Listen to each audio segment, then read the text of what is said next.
સુરત વેસુશ્રી આગમો દ્વારક ધાનેરા ભવન જૈન સંઘમાં સંઘ સ્થાપક પૂજ્ય પ્રવચન પ્રભાવક આચાર્ય શ્રી સાગરચંદ્ર સાગર શ્રી મહારાજ સાહેબ ઓળીની આરાધનાર્થ શ્રી સંઘની વિનંતીથી પધાર્યા છે. છેલ્લા કેટલાક સમયથી બિનજવાબદાર અને અધિકૃત વ્યક્તિઓ દ્વારા પૂજ્યશ્રીને બદનામ કરવાના અવનવા પેંતરા રચાયા છે. આજે પોલીસ કમિશનર ઓફિસ પાસે કેટલાક બહેનોએ વિરોધ પ્રદર્શન કર્યું. બહેનોએ શાસન રક્ષાનું કામ કરી બિહાર ગ્રુપ મહિલાઓમાં એક મેસેજ મૂકવામાં આવ્યું. તેથી બહેનો પહોંચ્યા ત્યાં વિરોધ પ્રદર્શન કરવાનું છે તેની જાણ થતાં આવેદન આપવા પહેલાં જ નીકળી ગયા. તેઓ વિશ્વ સંઘના બહેનો પણ હતા. તેઓએ જણાવ્યું કે સંઘમાં પૂજ્ય પ્રત્યે સૌને માન સન્માનનો ભાવ છે. ઉપાશ્રય દેરાસરનું નિર્માણ પૂજ્યના માર્ગદર્શનમાં થયું છે. પૂજ્ય ઉપર મૂકવામાં આવેલા આક્ષેપો બિનપાયાદાર છે. પાલડી પોલીસ સ્ટેશને પણ ફરિયાદ દફતરે કરવામાં આવી છે. કોર્ટમાં કેસ દાખલ કરવા અત્યંત જૂઠા નિમ્ન કક્ષાના આક્ષેપો એફિડેવિટમાં લખવામાં આવ્યા છે કે જેમાં વેસુ સંઘનો ઉપાશ્રય પોર્નોગ્રાફીમાં વેચેલ ફોટોગ્રાફના પૈસામાંથી બનાવવાના આક્ષેપો છે, જે નંદનીય અને માત્ર બદનામ કરવાના ઈરાદાઓ વચ્ચે સ્પષ્ટ કરે છે. આવેદનમાં પણ દ્રષ્ટિઓ માટે ખૂબ ગંદા શબ્દો વાપરી બહેનોએ પોતાની માનસિકતા જાહેર કરી છે. સંઘમાં પ્રતિષ્ઠાની પણ તૈયારીઓ જોરમાં છે. આ માટે પૂજ્ય શાસન પ્રભાવક આચાર્ય શ્રી અશોક સાગર સુરીશ્વર મહારાજ સાહેબ, આચાર્ય નયચંદ્ર શાહ સુરીશ મહારાજ સાહેબ, આચાર્ય શ્રી પૂર્ણચંદ્ર સાગર સુરીશ મહારાજ સાહેબ 5/4/26 રોજ પધારનાર છે. છેલ્લા કેટલાક સમયથી મને લઈને કેટલાક માણસોએ એક વિવાદ ઊભો કર્યો છે. એમાં આજે મને ખબર પડી કે કેટલાક બહેનો પોલીસ કમિશનર પાસે ગયા હતા. એની ઊંડાણમાં ગયો એટલે તરત મને ખબર પડી કે કેટલાક વિહારમાં વ્હીલચેર વગેરેમાં જતા બહેનોનું એક ગ્રુપ છે. એ ગ્રુપમાં એવો મેસેજ આવ્યો. પહેલી તો અહીંથી જ ખોટી વાત રજૂ થાય છે કે તમારે વિહાર સેવા ગ્રુપ એવું બોલવાનું નહીં.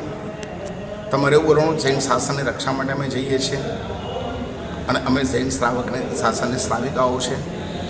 અને ત્યાર પછી એ લોકો પોલીસ કમિશનરની પાસે જઈને એકાદ નિવેદન આપ્યું અને એ સમાચાર મને મળ્યા. એટલે મારે એમને એવું કહેવું છે, તમે ક્યારે મને મળ્યા છો? શું વાત થઈ છે એ તમને કંઈ ખબર છે? કઈ રાજનીતિ ચાલી રહી છે એની તમને જાણકારી છે? મને ક્યાંય મળ્યા નથી, મને કશું થયું નથી, અને છતાં તમે મારા વિશે અભિપ્રાય આપો. આ જૈન શાસન કે તમારો આત્મા કેવી રીતના કબૂલ કરી શકે કે તમે કોઈ પણ આક્ષેપને સ્વીકારીને એ અંગે પોતાનો જજમેન્ટ પણ આપો? અને આ સંઘની સ્થાપના 5 વર્ષ પહેલાં પ્રભુની કૃપાથી અમારા દ્વારા થઈ.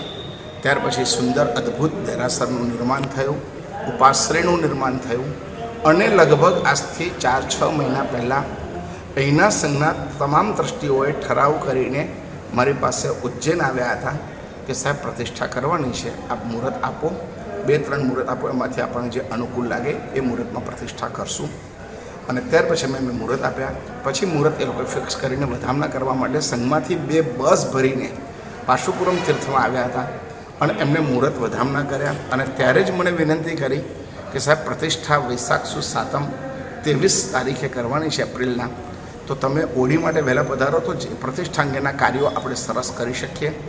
અને ત્યારે ઉજ્જૈનમાં જ અમે નક્કી કર્યું હતું કે ગુરુદેવ અશોક સાગર સુરેશ્વરજી મારા સાહેબ, જે મારા પરમ તારક ગુરુદેવ છે, એમને આપણે વિનંતી કરશું અને એ પધારશે. એમને સંમતિ આપી હતી અને સાહેબજી પણ પધારી રહ્યા છે. અને હું પણ અહીં આવી ગયો.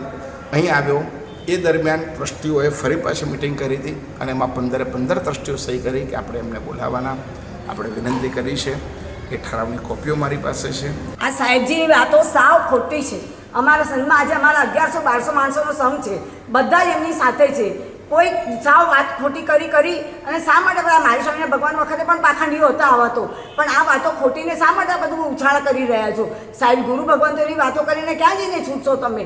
કશું કોઈ વાત નથી. અમારા આજે વ્યાખ્યાનમાં પણ એટલું જ પબ્લિક આવે છે, આંબેડકરમાં પણ એટલું પબ્લિક આવે છે. કોઈ અમને તકલીફ નથી. સંઘના કોઈ ભાઈ બહેનોને કોઈ તકલીફ નથી. અને આ બહેનો બધા જઈને ત્યાં બેસે છે પોલીસ ચોકીમાં, એ બધું શોધતું નથી. આ કરવું ન જોઈએ કામ આપણે. અને આપણે ગુરુ ભગવાનની તો આપણે આ શાસનની હેલના કરાય આ બધી. અને આપણે તો ગુરુ ભગવાનનો આપણા ગુરુ ભગવાન છે, એમના આશીર્વાદ લેવાનો કે હેલના કરવાની હોય? આ બધું શોભતું નથી તમને. અને આજે અમારા સંઘમાં તો અમારા બધા જ અમને બધા સાહેબજીને સપોર્ટ આપી રહ્યા છે. બધા સંઘમાં સાથે રહીને બધા કામ કરી રહ્યા છે. અને અમારી પ્રતિષ્ઠા એકદમ વાજતે ગાતે ધામધૂમથી થશે.